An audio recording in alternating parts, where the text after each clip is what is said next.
tak pernah hadir di persidangan, namun Bambang Pamungkas selalu gercep dalam menyikapi kekalahannya atas gugatan Amalia Fujiawati, mantan istri sirinya.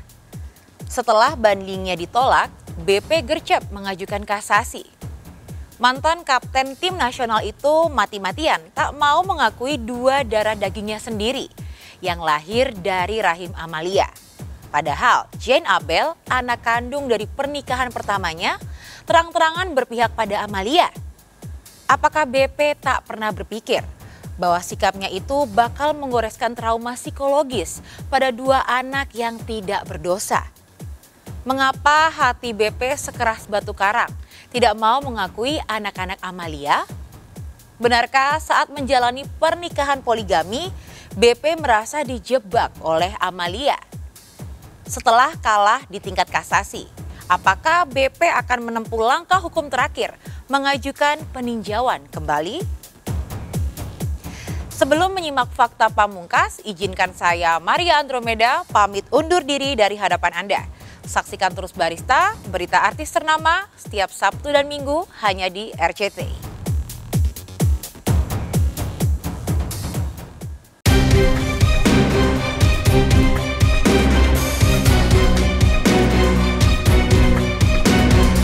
Pemirsa, jika Weni dan Tiara masih berjuang mendapatkan pengakuan status anak dari Rezky Aditya dan Trijoyo Drajatmoko, Amalia Fujiawati, mantan istri Bambang Pamungkas, akhirnya bisa bernafas lega.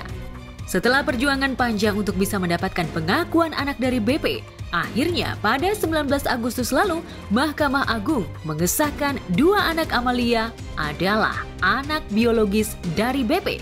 Kabar ini tentu saja menjadi kebahagiaan bagi Amalia. Doa-doa Amalia saat dirinya menjalani ibadah umroh seolah diijabah oleh Sang Maha Kuasa. Lantas, seperti apa tanggapan pihak BP terkait keputusan Mahkamah Agung? Sebenarnya ini kasus sudah berlangsung cukup lama ya, dan sejak beliau mengajukan kasasi ke Mahkamah Agung terkait keberatan beliau yang tidak mau mengakui di bulan Januari 2022, saya tidak memantau kasus ini gitu. Jadi bisa dibilang saya sudah agak-agak lupa ya. Jadi agak surprise ketika di bulan Agustus 2022 itu 8 bulan kemudian dari beliau mengajukan kasasi, kami mendapatkan kabar yang menggembirakan bagi Anjani dan Albara. Ya, kabar seperti ini ya dia juga akhirnya senang ya, bahagia apa yang didoakan atau dimintakan kepada Tuhan akhirnya dikabulkan juga. Karena apa? Karena bagaimanapun juga kan tetap itu tidak dipungkiri itu anak-anaknya. Sampai hari ini kita masih belum mendapatkan ini ya, salinan putusannya belum dikirim, belum kita terima. Ya, yang artinya kita belum bisa membaca kan isi amar putusannya seperti apa, terus dasar pertimbangan dari majelis itu apa, sehingga belum bisa kita ngasih komentar yang lebih jauh gitu kan. Tapi secara prinsip apapun putusannya hasil dari sebuah proses hukum, ya kita patut untuk apresiasi dan menghormati. Kita menunggu aja ininya, putusannya kita terima, baru kita akan diskusikan lebih lanjut. Ya alhamdulillah ya, ikut senang kan akhirnya kayak film-film lah, biasanya kan yang benar itu selalu terlambat.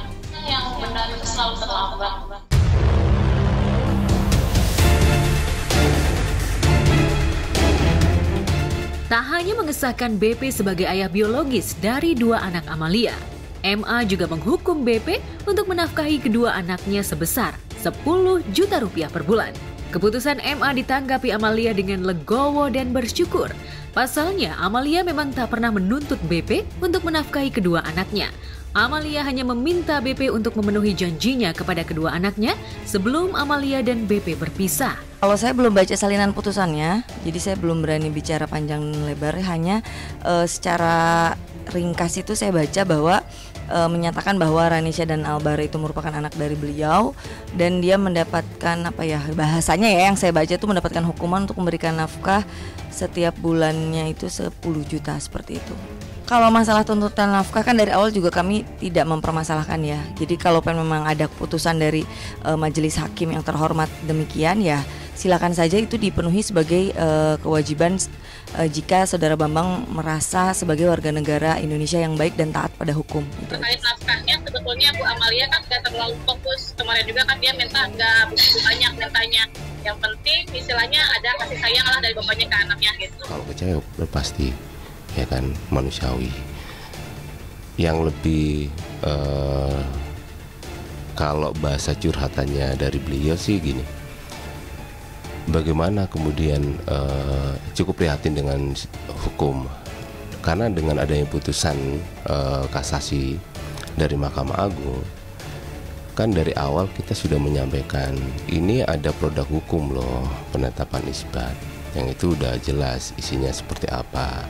Nah ini ada putusan kasasi yang itu berbeda dengan yang di dalam penetapan isbat. Nah berarti ada dualisme penetapan, dualisme ini apa namanya produk hukum. Ini ada dua produk yang sama-sama masih berlaku semuanya. Nah mau memilih yang mana? Berarti kan tidak ada kepastian hukum. Itu yang cukup menurut klien kami memprihatinkan gitu loh. Meski keputusan MA sudah ditetapkan, nyatanya hingga kini BP masih belum menunaikan kewajibannya untuk menafkahi kedua anaknya.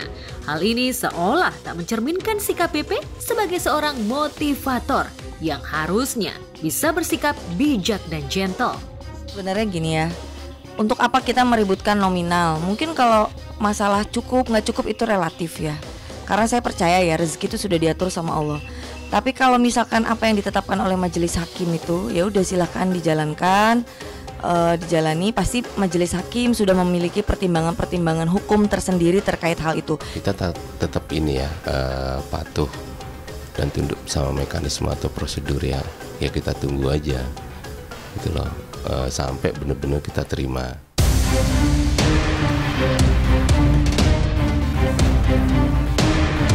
Di balik kebahagiaannya terselip rasa khawatir dalam diri Amalia.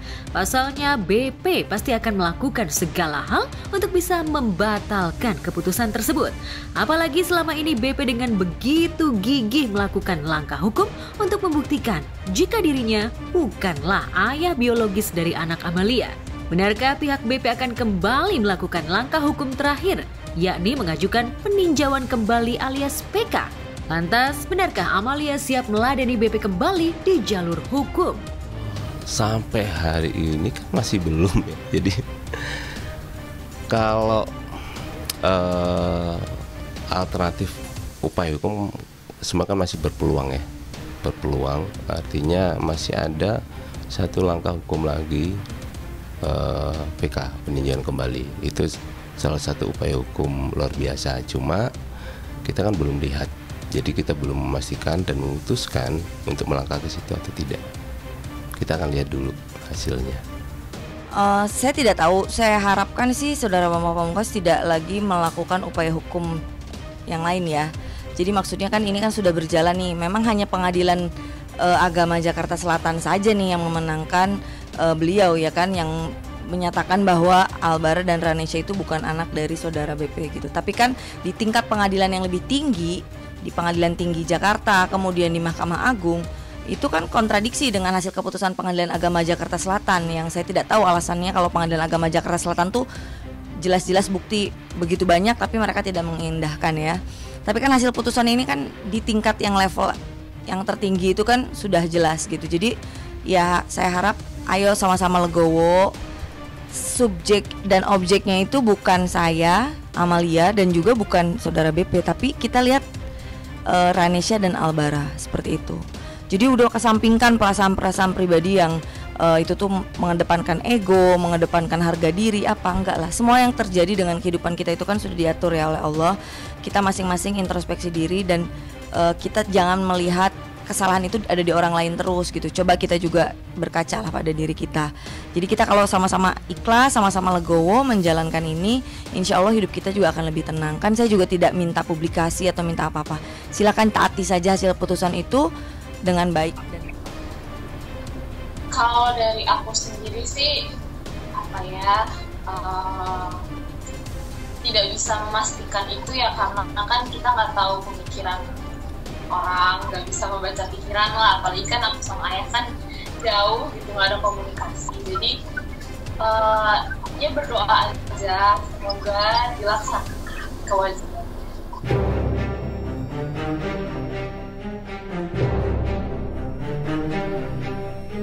Jika nantinya BP akan kembali melakukan langkah hukum demi menganulir keputusan MA, Amalia seolah tak takut untuk kembali menghadapi BP. Apalagi laporan Amalia terkait BP yang sudah melakukan penelantaran anak masih terus berjalan. Dan Anjani, anak pertama Amalia dan BP, akan menjalani pemeriksaan terkait psikologis Anjani akibat penelantaran anak yang dilakukan BP.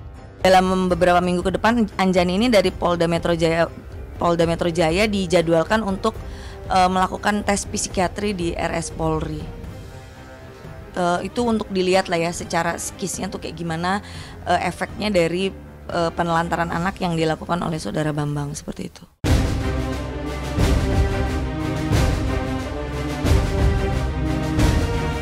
Di sisi lain, istri sah BP, Tribuana Tunggadewi, mengungkapkan isi hatinya pasca sang suami dinyatakan sah sebagai ayah biologis anak dari Amalia.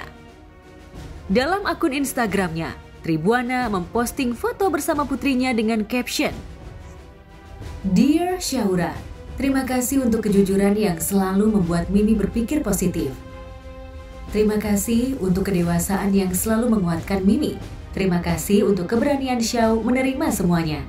Terima kasih untuk kesabarannya ya Syau, dan terima kasih karena kamu selalu ada di samping Mimi." Kata-kata Syau yang membuat Mimi bisa melewati semua ini. Mi, tidak ada orang yang bisa memaksa kita untuk mengikuti kehendaknya, apalagi ingin mencuri kehidupan kita. You must fight. Jangan biarkan orang semena-mena atas hidup kita. Lanjut Tri. Terima kasih ya Syau yang selalu menjadi alarm buat Mimi, dan terima kasih Syau untuk tetap kuat sampai saat ini. Ungkapan hati Tribuana ini seolah mengungkapkan kekecewaan dan rasa sedihnya dengan kasus yang dialami suaminya. Benarkah ungkapan Tribuana merupakan sindiran untuk Amalia? Apa yang kita tuai, apa yang kita tanam. Saya mungkin dulu memutuskan menikah dengan Mas Bambang, terus resikonya saya kehilangan pekerjaan, segala macam, berantakan, babak belur, itu saya terima. Nah coba dari sisi Mas Bambang, dari sisi Mbak Dewi juga kita sama-sama terima, ini ada anak yang tidak bersalah loh, gitu, seperti itu. Ya semoga ayah bisa menjalankan kewajibannya. Tanpa ada putusan pengadilan pun ini kan sebuah kewajiban seorang ayah dan anaknya. Ya aku berharapnya ayah bisa melaksanakannya dengan baik.